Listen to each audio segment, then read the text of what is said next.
কোরবানির পশুর ক্ষেত্রে আমরা একটা জিনিস লক্ষ্য রাখবো, আমরা দেখা গেল কি চামড়া ছাড়ানোর পরে আমরা ওই চামড়াটা বিক্রি করে গরিবদের মধ্যে ওই টাকাটা দিয়ে দিই, এটা কিন্তু সম্পূর্ণ নিষেধ।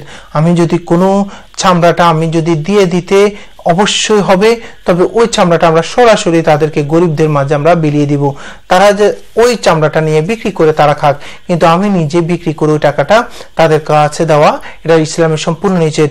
কোনো ব্যক্তি যদি গোশত বিক্রি করে অথবা হাড্ডি বিক্রি করে, এর কোরবানির পশু থেকে হাড্ডি চামড়া মাংস এগুলা সম্পূর্ণ বিক্রি করা আপনার জন্য, যিনি কোরবানি দিয়েছেন তার জন্য হারাম। আমরা অবশ্যই লক্ষ্য রাখবো যেন আমাদের এই পশুটা আমার কোরবানি দিয়েছি, এই পশুটার কোনো একটা মাংস আমি বিক্রি করলাম, কোনো হাড় বিক্রি করলাম অথবা আমরা চামড়া বিক্রি করলাম, এটা সম্পূর্ণ নিষেধ। হ্যাঁ, আমি যদি গরিবদেরকে দিয়ে দিই, সে যদি ওই মাংস ওই হাড্ডি অথবা ওই চামড়া বিক্রি করে তারা নিজেরা খায়, সেটাই তার ব্যাপার, সেক্ষেত্রে আপনার কোনো সমস্যা নেই।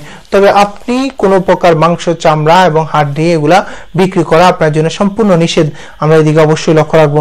দেখা যায় কি আমাদের বাচ্চা কাচ্চারা আমরা হাড়গুলা খাওয়ার পরে ওগুলো আমরা বাইরে ফেলে দিলে ওগুলো বিক্রি করে তারা বিভিন্ন প্রকার জিনিসপত্র ক্রয় করে।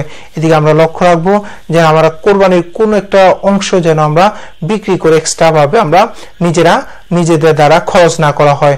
আমরা চামড়া মাংস আমরা হাড় এগুলো সবগুলো আমরা গরিবদের মধ্যে দিয়ে দিব, তারা বিক্রি করে তারা খাক, কিন্তু আমরা বিক্রি করে তাদেরকে টাকা পয়সা এত উপকার করার দরকার নেই, কারণ ইসলাম এটি সম্পূর্ণ নিষেধ। আমরা এদিকে অবশ্যই লক্ষ্য রাখবো।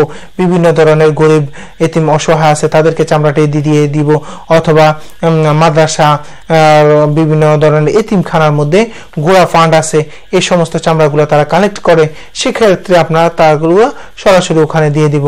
নিজেরা আমরা বিক্রি করার কোনো দরকার নাই, এগুলা সম্পূর্ণ নিষেধ।